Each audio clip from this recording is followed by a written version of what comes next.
میرے M N as ہیں، میرے ایم پیز ہیں، میرے عہدیدار ہیں، آپ نے سب نے میری قوم کو تیار کرنا ہے.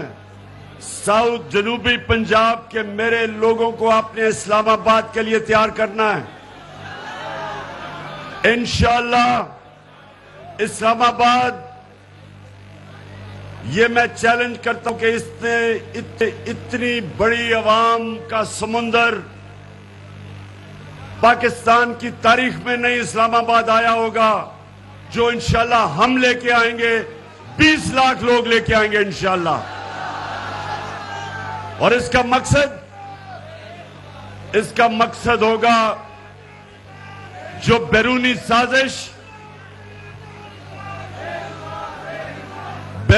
سازش اس ملک کے میر جعفر اور میر صادق کے ساتھ مل کے اس ملک کے اوپر ایک چوروں کا ٹولہ ہمارے اوپر مسلط کیا گیا.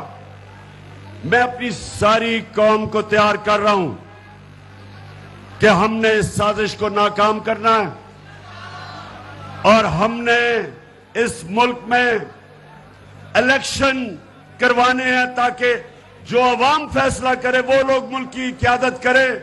کوئی بیرون ملک سازش کر کے 3 اسٹوجز ان کے غلام اس ملک پہ مسلط نہیں ہو سکتے. اس کے لیے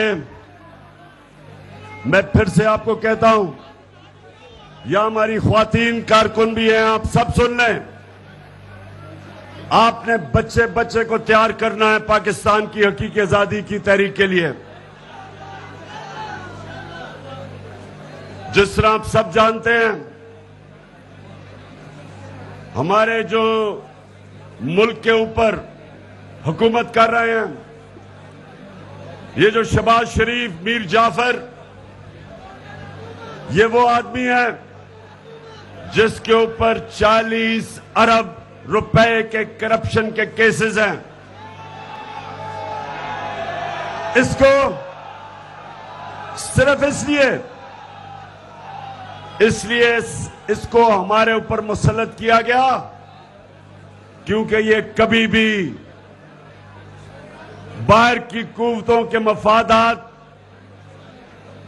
کبھی بھی یہ ان کے مفادات کے خلاف نہیں جائے گا اور اپنے لوگوں کو ان کے مفادات کے لیے قربان کرے گا. جس طرح اس کے بھائی اور آصف زرداری نے، انہوں نے جب 400 ڈرون اٹیک پاکستان پہ کیے گئے، دونوں سے ایک لفظ ان کے منہ سے نہیں نکلا کہ کسی طرح امریکہ کو کہیں کہ یہ سارے انسانی حقوق، ہیومینیٹیرین لاز کے خلاف تھا. ایک لفظ نہیں نکلا، کیونکہ اس مافیا کا پیسہ اس ملک سے باہر پڑا ہوا ہے، اور جس کا بھی ملک سے باہر پیسہ پڑا ہو وہ کبھی سامراج کے خلاف اپنی آواز نہیں بلند کرے گا. بس کرو، آرام سے کرو، ہل رہا ہے. میں